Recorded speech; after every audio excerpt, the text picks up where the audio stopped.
Diba? Kasi kung hindi si Martin Romualdez ang mastermind, hindi si BBM ang mastermind. Kasi pag nanggigigil na siguro si BBM dyan, saka yung First Lady, na talagang unahin nyo yan kasi tinreten niya ako. Oh, palagay ko ha, may nagpapasikat din dyan sa NBI eh. Kaya masyado naman kayo dyan mga NBI agent, masyado kayong inutusan nga kayo eh, sabi mo nga naman. Inutusan kayo sa taas eh. Ano naman matibag? Ba't ka pariset ng pariset dyan? Importante pa sa'yo yung FBI. Ano ba yan? Di ba mga Amerikano yung mga FBI? Importante pa sa'yo ang FBI ha? Kaysa sa Senate Court ha? Ba hindi pwede yan. Kung ako ang presiding dyan, if you're absent, your testimony is waived. Oh. Pwede You show pala cause, yun. prosecution. You show cause. Why he cannot, he should be excused. You show cause. Why his testimony should not be deemed waived. Nabubuod ako doon sa dalawang NBI witness kasi they were supposed to corroborate each other's testimony. Instead, they made it worse kasi yung ang isa nagsabi na there was an order from the higher-ups. Tapos yung isa, si Attorney Lotok, ay nagmamali-mali siya doon. Sinabi niya may typographical error siya, which he was, he was admonished by Senator Escudero na ano yung masabihin na typographical error ka sa dalawang dokumento, which Senator Amy Marcos, of course, was the one who brought that out to the Senate court. So the first 2 days, the first 2 witnesses ng prosecution, I don't think they were exciting at all. I mean, these NBI agents are so boring, You know that they're just, inuutusan lang sila. Yung tingin siya ng tingin sa notes niya, yun yung humarap. Kasi siguro nahiya rin siya sa mga sinasabi niya. I was a judge also as COMELEC commissioner. I was chair of my division. And we decided over election cases, of course, including the disqualification case of Bongbong Marcos. I was the presiding officer there. Makikita namin yung demeanor ng witnesses. Kasama po yan sa pag-weigh mo ng credibility ng witness. Kung siya ba ay is he telling the truth? Is he lying? Is he avoiding? Ganon, ano? So, yung Attorney Lotok, yung demeanor niya was very poor as a witness kasi tago siya ng tago sa notes niya at sinabi niyang dalawang typographical error. Katanggap-tanggap po ba yun? Parang di ba pag ikaw nga ay magsasubmit lang ng thesis mo, talagang double check ng proofread, triple check pa nga po. And I mean for an NBI agent. Ibig sabihin, he's not telling the truth. Kasi kung isa lang, baka masabi mo pa, baka nagkamali lang ng petsa ito, di ba?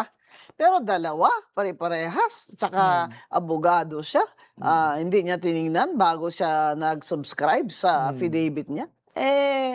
Hindi naman siguro matatanggap ng mga senador yan at public na nagkamali lang siya. His rank is too high, director siya, tapos lawyer siya. His rank and professional qualifications too high to make two errors that are crucial because it will affect his credibility.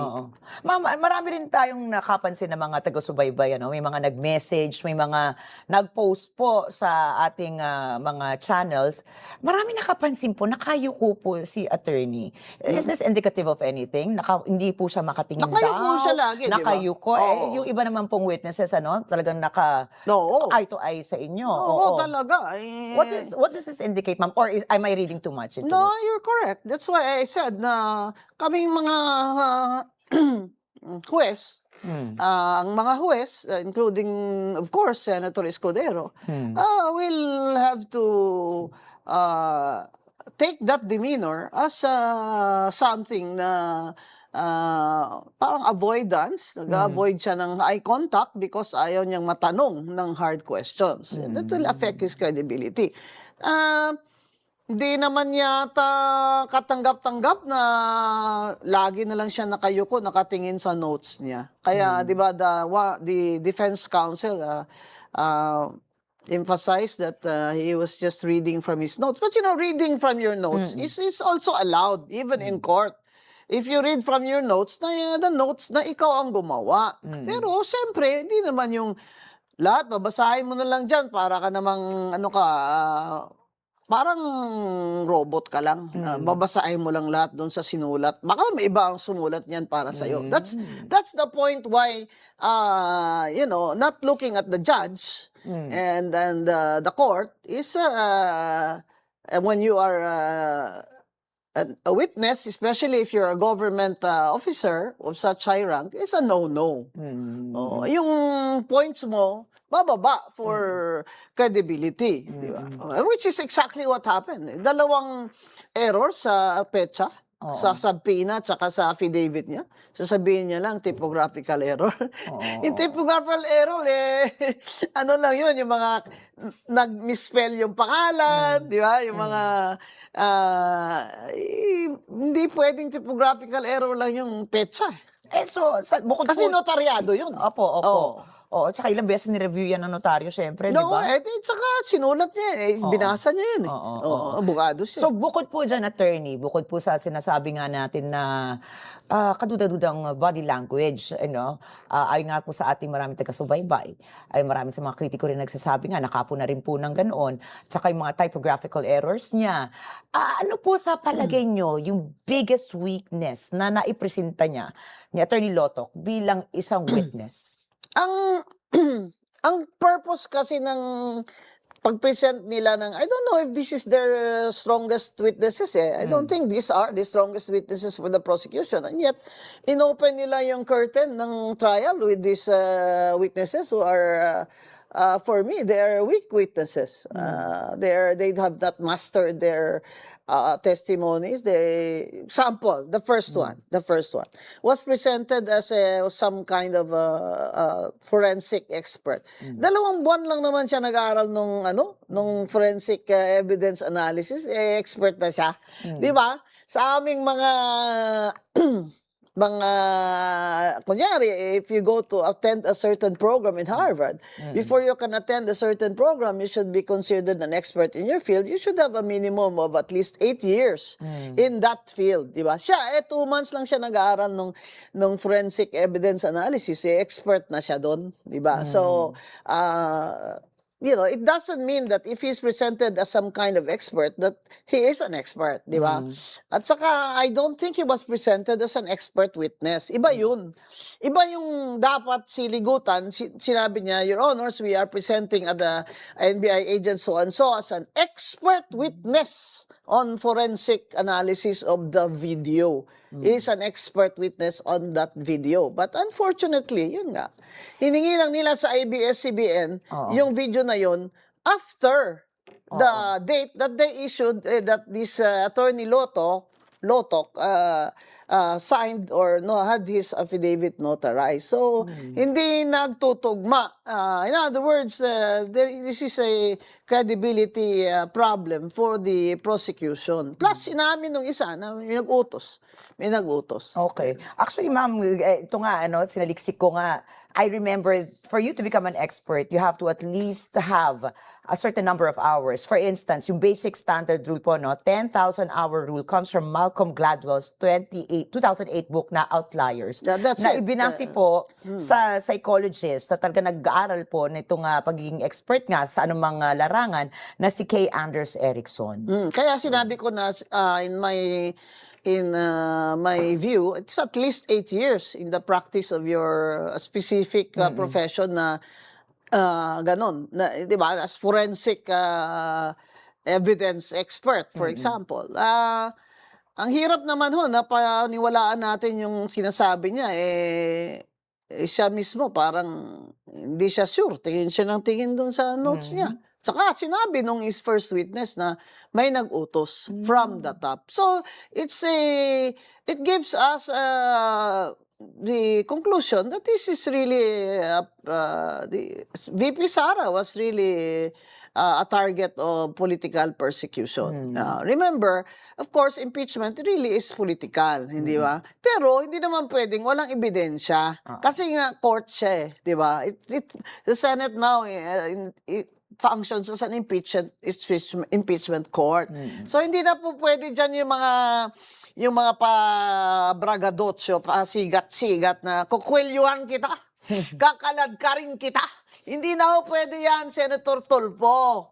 Kasi you're there as a judge, nakarobe ka nga dyan. Alam nyo kami mga naging huwes o naging commissioner, malaki din bagay yan sa amin na pag nakarobe kami, dapat kagalang-galang kami. Hindi po ba? Lalong kagalang-galang. Kaya dyan po ay dapat nakikinig na ang mga senador, judges who are not used to this role, such as Senator Erwin Tulfo, to listen more and watch the evidence and view the evidence and read up on the rules of court or Supreme Court decisions, so para may batayan sila sa kanilang desisyon kung ito ba ang sinasabi ni Attorney Lotok ay kapani-paniwala. Hindi na po pwede yung magpadala sila sa kanilang political na color or partisanship, no? Kaya titingnan ng tao, dapat ang Senate Impeachment Court ay dapat maging fair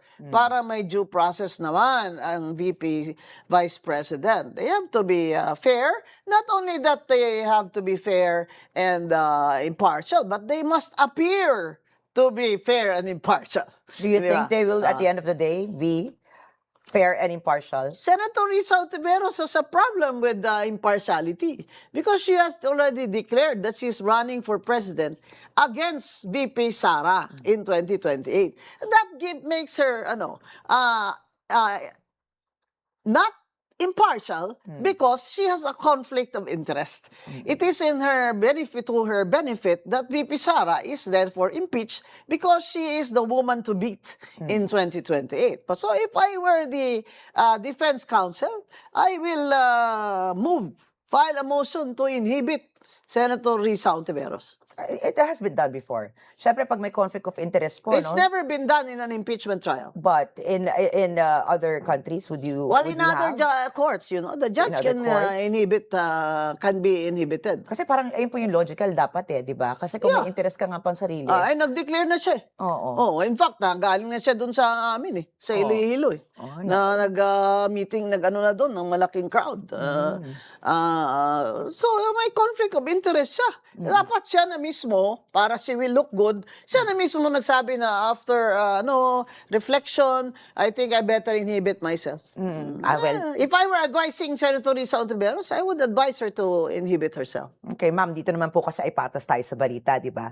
So, ito naman po, mapunta po tayo, speaking of being fair, kay presiding officers, Senator Judge na si Chis Escudero, ano ba masasabi niyo? Kasi meron din pong mga kritiko, mga opposition din na nagsabi, mukhang may hope, mukhang promising yung kanyang pagpe-preside. Dahil sa ngayon, it appears that is trying to be fair or The appear question fair. is, Your take, ma'am. number one, why did the majority have to pick Senator Escudero when Senator Gatchalian was already the Senate President?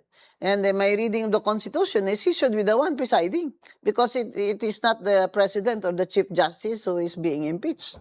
It's an admission on the part of Senator S.P. Gatchalian that he is not able, that he is not competent to preside over the impeachment trial and that he might be viewed as partial. So, for that, I give him points, okay? Not that I agree that they can just appoint presiding officer. You have to follow the Constitution, but andyan na yan eh. And the other thing is, bakit hindi si Kiko Pangilinan? Bakit si Chis Escudero? Kasi si Kiko Pangilinan, hindi yan nag-practice ng matagal. Mag-graduate yan sa UP, pumasok agad yan sa local politics, ng konsehal yan, hindi ba? So, wala siyang, kumbaga,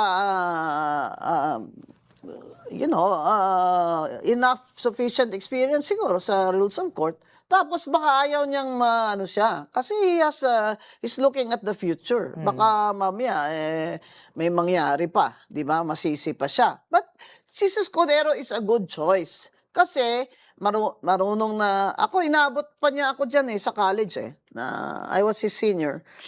nag-abot pa kami sa college. It's a good choice because among them, he's the one who knows the rules of court better. And he has already, what do you call this? I think he practiced law before he entered politics. So far naman, ang mga call ng mga ruling ni Senator Escudero ay ayon naman sa rules of court tsaka sa I suppose rules of the Senate, no? Kasi dati naman siyang Senate President, hindi ba? Oo. Tsaka marunong siyang makinig muna bago siya mag-ruling, di ba? Yung pinapa-strike from the record ni Senator Pia Cayetano, yung mga sinabing ganun-ganun. Kinausap niya muna si Senator Pia and then he made a ruling na wag na lang i-strike, let it remain on the record. Let the senators decide for themselves how to treat that statement because anyway, na-publicize na naka-on TV na you know, because he also has to be, what do you call this, accommodate the senator judges. Mahirap, ibang usapan to Ibang klaseng hearing itong court ng Senate court Oo. Doon sa mga regional trial courts, isa lang judge. Sa Court of Appeals, 3 lang ang justices. Ito, marami sila no? And each one will vote according to how she or he will view the evidence. Yung tinatanong ako, what is the standard of evidence? Opo. Hindi naman daw beyond reasonable doubt. Kasi hindi naman criminal case ito. Sinasabi ng prosecution para mas madali sa kanila. Pero hindi naman po ito administrative case. Kaya hindi naman po dapat substantial evidence lang. For example, 3 lang dyan. Dokumento lang, ganyan. Pwede na yan. Hindi pwede. Hindi rin ito civil case na preponderance o paramihan ng testigo. Hindi rin pwede. Sa akin, although the rules of the Senate does not specify, correct me if I'm wrong, Senator Escudero, that the Constitution also does not specify because the Constitution gives the Senate and the senators leeway to exercise their judgment and discretion according to their appreciation of the evidence. In my opinion, dapat po somewhere naman in between. Huwag naman yung napakadali. Huwag naman yung beyond reasonable doubt dahil hindi naman po ito kriminal na kaso. Political naman po kaso ito At the end of the day, titingnan nyo kung sinong bumoto to impeach Sara. Sigurado si Risa Ontiveros will vote to impeach Sara kasi that is her going to be her nemesis in 2028. That's why I'm advising her to inhibit herself. It's unsolicited advice, di ba? So dapat clear and convincing evidence. Hindi naman siya beyond reasonable doubt, hindi naman to criminal case, hindi rin siya administrative case, hindi siya civil case.